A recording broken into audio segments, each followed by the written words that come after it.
Okay നമ്മൾ ഇവരെ വെച്ച് തന്നെ തുടങ്ങാം. ഒരു രണ്ടുപേരെയും ജഡ്ജിങ്ങിനെ കുറിച്ച്.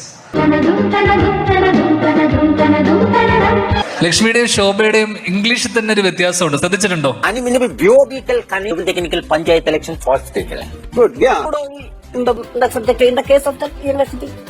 ചെറിയൊരു ബ്രിട്ടീഷ് ആക്സന്റ് കയറിയിട്ടുണ്ട് ഇവിടെ വന്നതിന് ശേഷം. Oh I see. Yes, I am in the sea. Ceiling beauty എന്നാ അന്ന് തന്നെ എല്ലാരും വിളിച്ചിരുന്നത്. സ്ലിം ബ്യൂട്ടി എന്നാ ഉദ്ദേശിച്ചത്. ശോഭ പുറത്തു പോയിട്ട് പറയുന്ന കേട്ടു, can I have one glass of chai and പഴംപൊഴി എന്ന് എന്തോ പറഞ്ഞ.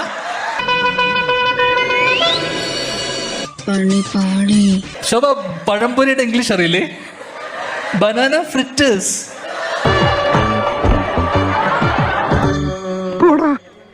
രണ്ടുപേരെയും ജഡ്ജിങ്ങിനെ കുറിച്ച്.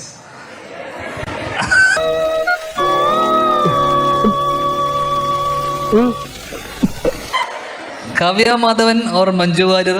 നിങ്ങളെ ചോദ്യത്തിന് ശേഷം ഞാൻ പ്രതീക്ഷിച്ച ചോദ്യം ദിലീപ് ഓർ പൾസർ സുനി എന്നുമല്ലാതിരിക്കുന്നു.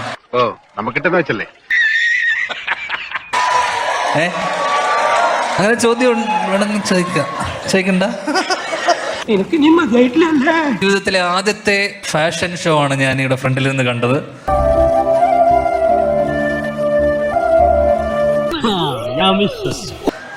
അതൊരു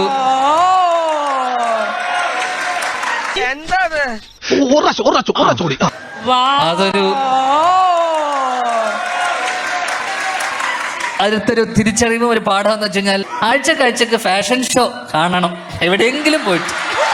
ഞാനും വന്നിട്ടുണ്ട്. എന്നാ ഞാൻ വന്നില്ല. എന്തിനാടാ പന്നി ഇപ്പൊ പറഞ്ഞതല്ല? ഇപ്പൊ കിട്ടൂടാ, ഇപ്പൊ കിട്ടും. ഇപ്പൊ ഈശി പൂശോടാ. അന്ന് ഇതുപോലത്തെ ജഡ്ജിമാരും കുറെ ചോദ്യങ്ങൾ ഉണ്ടാവാതിരുന്നാ മാത്രം. ഇവിടെ നിന്നാ പോരെ. Kavya Madhavan or Manju Warrier or Bhavana? What is a woman? എന്തൊക്കെയാ? What are you doing? ഇതൊക്കെയാണോ ചോദ്യം?